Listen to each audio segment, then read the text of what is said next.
Sir, आपका सियासत में बड़ा वसी तजुर्बा है, बहुत ज़्यादा एक्सपीरियंस है, आपकी अपनी ऑब्जर्वेशन है, मुशाहिदात हैं। उसकी रोशनी में ज़रा मैं आपसे जानना चाहूँगी कि पाकिस्तानी सियासत अब क्या मोड़ इख्तियार करने जा रही है, किस समत में जा रही है। और वाकई ये जिस तरह मैंने अभी बताया कि जब क्लीन स्वीप का दावा एक पार्टी करती है तो हारने वाली पार्टी कभी अपनी हार नहीं मानती। वो कहती मेरे साथ धांधली होगी, ना सिर्फ धांधली बल्कि तारीखी धांधली हो गई। ऐसा इस इलेक्शन में भी देखने को मिलेगा।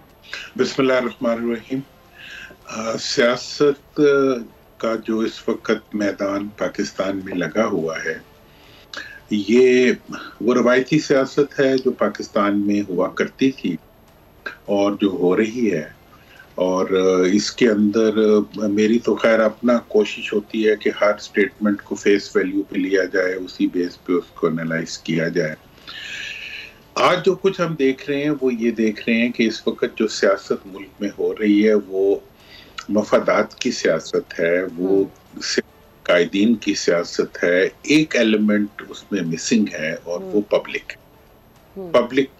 भी मौजूद नजर नहीं आ रही सियासत के अंदर। लेकिन जो सानिया है ये आज से नहीं, पिछले 76 साल से चला आ रहा है कि हमारे यहाँ जो भी जमहूरियत होती है वो सूबाई और कौमी असेंबली के इंतखाबात होके वहीं खत्म हो जाती है।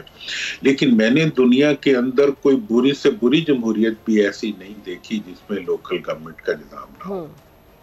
हम वो सियासत लेकर चल रहे हैं जिसके अंदर इलेक्टेबल्स और इलेक्टेबल्स को भेड़ बकरियों की तरह एक जगह से दूसरी जगह पे लेके जाया जाता है और इलेक्टेबल्स की बुनियाद के ऊपर अपनी हुकूमत के क़याम का दावा किया जाता है और उस दावे के मुताबिक जो है वो आगे बढ़ा जाता है। तो सबसे पहली चीज जो इस वक्त हमारे सियासी माहौल के अंदर इंड्यूस होनी चाहिए, जिसकी वजह से मैं आपको नजर भी आ रहा हूँ कल चैनल्स पे भी या मीडिया में भी, इस वक्त सिर्फ दो हैं। एक तो मफाहमत का एडजेक्टिव था जिसको मैंने आज से 3 महीने पहले लॉन्च किया और आज एटलीस्ट ज़बानी हर कोई मफाहमत की बात कर रहा है। ठीक है।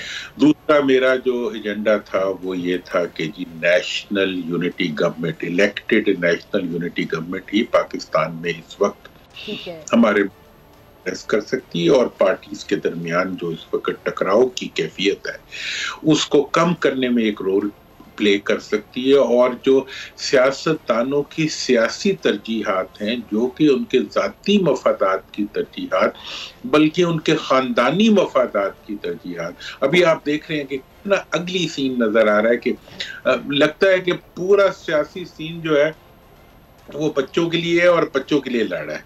पहले तो टॉप लीडरशिप जो है वो बच्चा पाल स्कीम चलाती थी, अब जो है लेवल पे भी वही बच्चा पाल स्कीम जो है वो कहते हैं जी ऊपर वाले अपने बच्चों को पाल रहे हैं तो क्यों ना पाले, हम भी पालेंगे। तो नतीजा ये है कि इस वक्त पूरे मुल्क की सियासत जो है वो मरूसियत की एक घिन और उतार किस्म की जो वो है लपेट में आ चुकी है।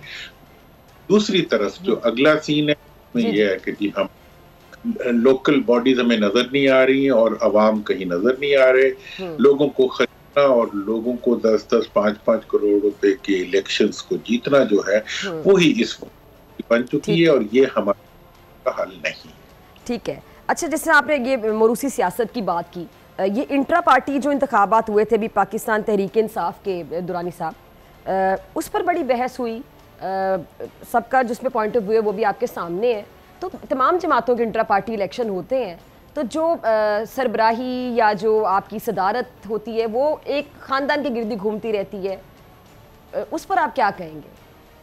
देखिए, मैंने तो एक तो जब ये इलेक्शन हुए तो मैंने खान साहब को इस रेफरेंस से मतलब मुबारकबाद दी थी कि कम से कम उन्होंने अपनी पार्टी को मरूसी सियासत के नरगे में जाने से बचा लिया। ठीक है। और उसको एक ऐसा फर्ज दिया और बहन को, बीवी को, बच्चे को या किसी की तरफ। जहां तक इंट्रा पार्टी इलेक्शंस का ताल्लुक है पाकिस्तान के अंदर, इस रिफॉर्म की जरूरत है कि इलेक्शन कमीशन की निगरानी में पार्टीज के अंदर जमहूरियत को लाया जाए और पूरी दुनिया के मैकेनिज्म्स पाए जाते हैं जिसमें पार्टियों के अंदर जमहूरियत को लाया जाता है। और का पाबंद उन्हें किया जाता है। हमारे यहाँ भी इसकी जरूरत है। इस वक्त कोई भी पार्टी पाबंद नहीं है तो कोई भी नहीं है, सारों को ही मुकाबला आ गया, तो इसलिए इसको हम कुछ नहीं कह सकते। लिहाजा अब जो इस वक्त की जो सूरत हाल है या इस वक्त जो पाकिस्तान की सियासत है वो यकीनी तौर पे इसलिए बहुत मुश्किल सूरत हाल से गुजर रही है कि मईशत बिल्कुल राउंड हो गई हुई है, टकराव आखिरों पे है और पॉलिटिकल पार्टीज को लेवल प्लेइंग फील्ड नहीं दिया जा रहा। ठीक है, कुछ जो है वो सिलेक्टेबल्स हैं, कुछ सिलेक्टेड हैं और कुछ रिजेक्टेड हैं। कुछ सिलेक्टेड हैं और कुछ फेवरेट्स हैं और कुछ जो है वो रिजेक्टेड हैं। तो इस लिहाज से सिलेक्टेड और रिजेक्टेड के दरमियान की सियासत जो है वो मुल्क को इलेक्शन के बाद एक नए कैओस की तरफ ले जा सकती है। ठीक है, अगर चाहते हैं कि इलेक्शन के बाद मुल्क में तरक्की, खुशहाली और माशी इस्तेहकाम आए तो इलेक्शन प्रोसेस को बहुत जेलसली गार्ड करना पड़ेगा to be fair and free. अगर आपको ये वीडियो पसंद आई तो सब्सक्राइब करें और बेल आइकन पर क्लिक करें। सब्सक्राइब करें और बेल दबाएं ताकि कोई खबर रह न जाए।